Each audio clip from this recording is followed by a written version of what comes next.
If I should have a daughter, instead of mom, she's gonna call me Point B. Because that way she knows that no matter what happens, at least she can always find her way to me. And I'm gonna paint the solar systems on the backs of her hands. So she has to learn the entire universe before she can say, oh, I know that like the back of my hand. And she's gonna learn that this life will hit you hard, in the face, wait for you to get back up just so it can kick you in the stomach. But getting the wind knocked out of you is the only way to remind your lungs how much they like the taste of air. There is hurt here that cannot be fixed by Band-Aids or poetry. So the first time she realizes that Wonder Woman isn't coming, I'll make sure she knows she doesn't have to wear the cape all by herself. Because no matter how wide you stretch your fingers, your hands will always be too small to catch all the pain you want to heal. Believe me, I've tried. And baby, I'll tell her, don't keep your nose up in the air like that. I know that trick. I've done it a million times. You're just smelling for smoke, so you can follow the trail back to a burning house so you can find the boy who lost everything in the fire to see if you can save him. Or else, find the boy who lit the fire in the first place to see if you can change him. But I know she will anyway, so instead, I'll always keep an extra supply of chocolate and rain boots nearby, because there is no heartbreak that chocolate can't fix. Okay, there's a few heartbreaks that chocolate can't fix, but that's what the rain boots are for, because rain will wash away everything if you let it. I want her to look at the world through the underside of a glass-bottom boat, to look through a microscope at the galaxies that exist on the pinpoint of a human mind, because that's the way my mom taught me, that there'll be days like this, there'll be days like this, my mama said, when you open your hands to catch and wind up with only blisters and bruises. When you step out of the phone booth and try to fly, and the very people you want to save are the ones standing on your cape. When your boots will fill with rain and you'll be up to your knees in disappointment, and those are the very days you have all the more reason to say thank you. Because there's nothing more beautiful than the way the ocean refuses to stop kissing the shoreline, no matter how many times it's sent away. You will put the wind in winsome, lose some. You will put the star in starting over, and no matter how many landmines erupt in a minute, be sure your mind lands on the beauty of this funny place called life. And yes, on a scale from 1 to over-trusting, I am pretty damn naive, but I want her to know that this world is made out of sugar. It can crumble so easily, but don't be afraid to stick your tongue out and taste it. Baby, I'll tell her, remember your mama is a worrier, and your papa is a warrior, and you are the girl with small hands and big eyes who never stops asking for more. Remember that good things come in threes, and so do bad things, and always apologize when you've done something wrong, but don't you ever apologize for the way your eyes refuse to stop shining. Your voice is small, but don't ever stop singing. And when they finally hand you heartache, when they slip war and hatred under your door and offer you handouts on street corners of cynicism and defeat, you tell them that they really ought to meet your mother. Thank you. Thank you. Thank you. Thanks. Thank you. All right, so I want you to take a moment, and I want you to think of 3 things that you know to be true. They can be about whatever you want: technology, entertainment, design, your family, what you had for breakfast. The only rule is don't think too hard. Okay, ready? Go.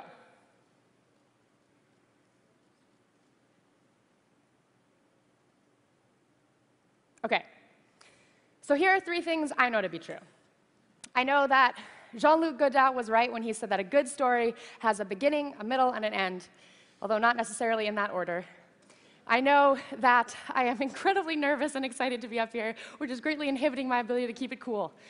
And I know that I have been waiting all week to tell this joke. Why was the Scarecrow invited to TED? Because he was outstanding in his field. I'm sorry.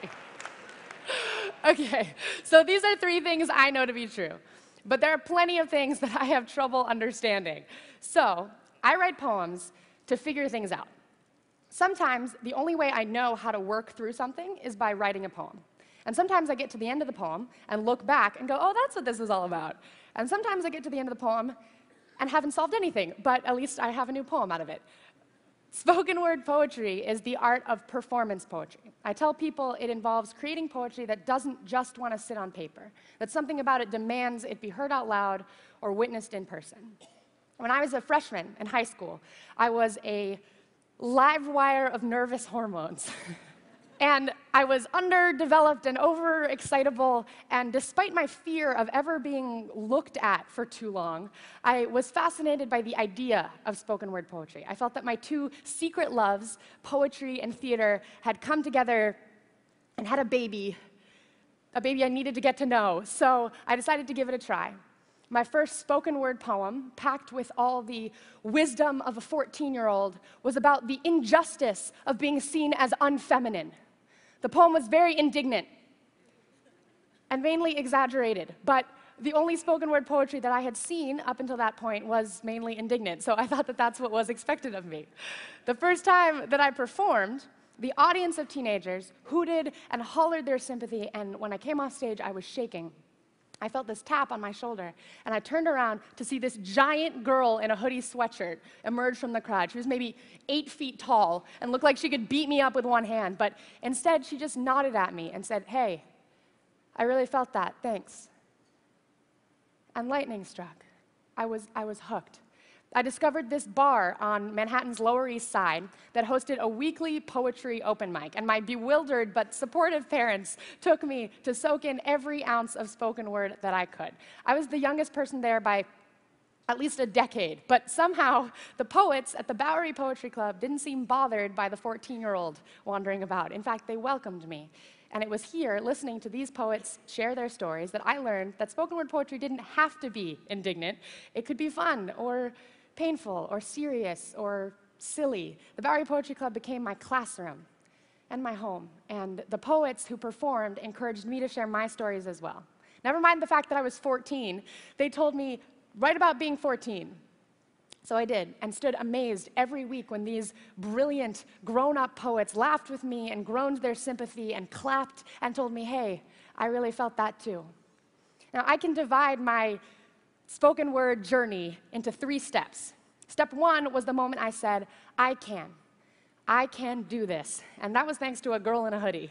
Step 2 was the moment I said, I will continue. I love spoken word. I will keep coming back week after week. And step 3 began when I realized that I didn't have to write poems that were indignant if that's not what I was. There were things that were specific to me. And the more that I focused on those things, the weirder my poetry got, but the more that it felt like mine. It's not just the adage, write what you know. It's about gathering up all of the knowledge and experience you've collected up to now to help you dive into the things you don't know. I use poetry to help me work through what I don't understand, but I show up to each new poem with a backpack full of everywhere else that I've been. When I got to university, I met a fellow poet who shared my belief in the magic of spoken word poetry. And actually, Phil Kay and I, coincidentally, also share the same last name.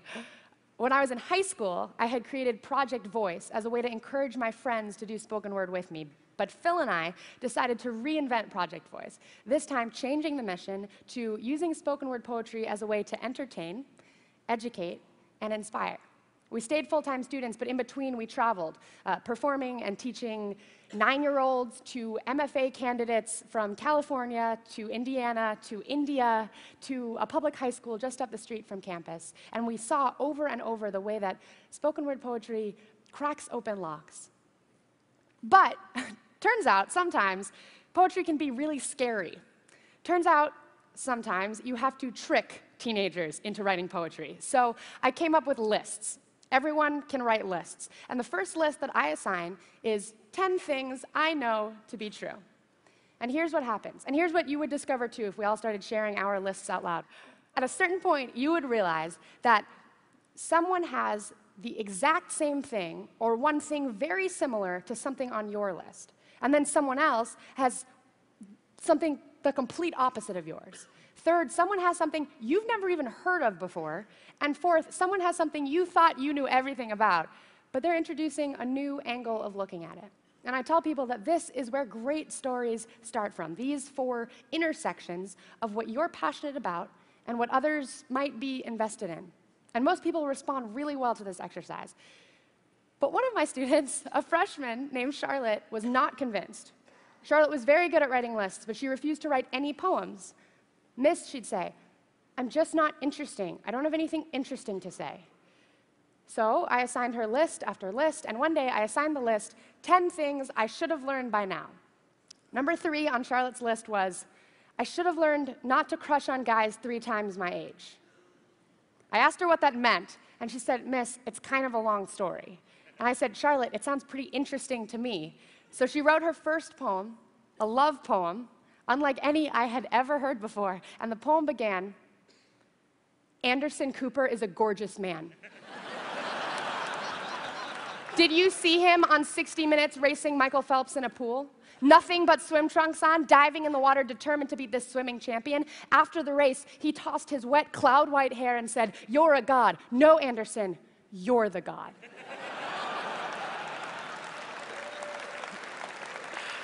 So, now I know that the #1 rule to being cool is to seem unfazed, to never admit that anything scares you or impresses you or excites you. Somebody once told me it's like walking through life like this. You protect yourself from all the unexpected miseries or hurt that might show up, but I try to walk through life like this. And yes, that means catching all of those miseries and hurt, but it also means that when beautiful, amazing things just fall out of the sky, I am ready to catch them. I use spoken word to help my students rediscover wonder, to fight their instincts to be cool and unfazed, and instead actively pursue being engaged with what goes on around them so that they can reinterpret and create something from it. It's not that I think that spoken word poetry is the ideal art form. You know, I'm always trying to find the best way to tell each story. I write musicals, I make short films alongside my poems, but I teach spoken word poetry because it's accessible. Not everyone can read music or owns a camera, but everyone can communicate in some way, and everyone has stories that the rest of us can learn from. Plus, spoken word poetry allows for immediate connection. It's not uncommon for people to feel like they're alone or that nobody understands them, but spoken word teaches that if you have the ability to express yourself and the courage to present those stories and opinions, you could be rewarded with a room full of your peers or your community who will listen. And maybe even a giant girl in a hoodie who will connect with what you've shared. And that is an amazing realization to have, especially when you're 14. Plus, now with YouTube, that connection's not even limited to just the room we're in. I'm so lucky that there's this archive of performances that I can share with my students. It allows for even more opportunities for them to find a poet or a poem that they connect to. Now, it is tempting. Once you've figured this out, it is tempting to keep writing the same poem or keep telling the same story over and over once you've figured out that it will gain you applause. It's not enough to just teach that you can express yourself. You have to grow and explore and take risks and challenge yourself, and that is step 3, infusing the work you're doing with the specific things that make you you, even while those things are always changing. Because step 3 never ends. But you don't get to start on step 3 until you take step 1 first. I can.